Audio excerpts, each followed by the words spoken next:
Bonjour, Bernard-Antoine Rouffard. Je pense qu'il faut que j'aborde maintenant la question de mes inclinations religieuses. J'ai toujours été discret sur ce sujet. Je suis catholique, de naissance pratiquement. Ma croyance est sincère, elle est très solidement fondée sur des bases historiques, philosophiques, culturelles. Je suis peu présent dans les assemblées, mais ma foi n'a aucune fonction de sociabilité.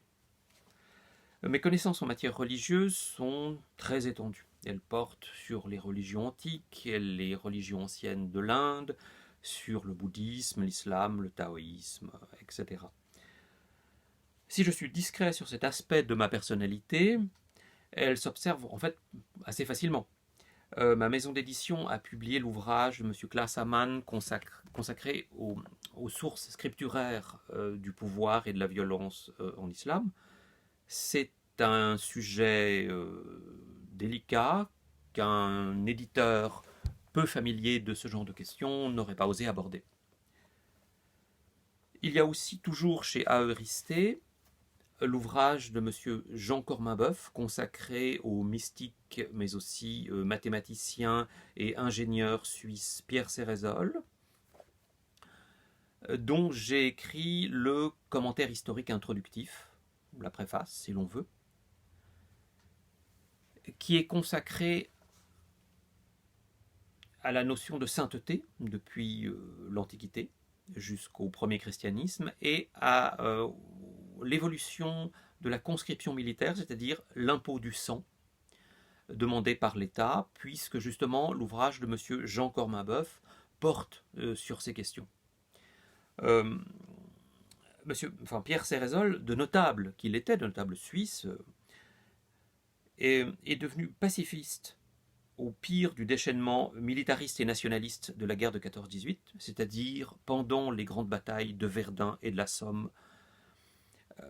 On sait qu'elles ont été particulièrement violentes et sanglantes. Ce faisant, de notable qu'il était, M. Cérézol est devenu une sorte de marginal. Je vais faire paraître cet automne un ouvrage de ma main consacré au droit byzantin, c'est-à-dire au droit romain chrétien, et au droit musulman traditionnel, c'est-à-dire à la charia, qui sont tous deux des droits divins, c'est-à-dire qu'ils sont censés émaner de la divinité. Par ailleurs, comme passablement d'autres droits antiques. Pour le droit romano-byzantin, c'est peu connu, mais c'est un fait tout à fait avéré.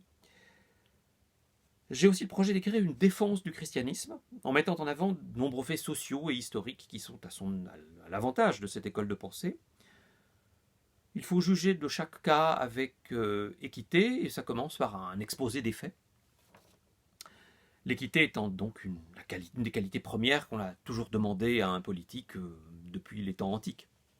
Pour finir, dans le cadre de l'action pour la littérature et le savoir roman, il y aura un chapitre très important consacré aux théologiens qui sont venus en Suisse pour mener leur carrière ou qui sont suisses de naissance et qui ont écrit sur ce sujet.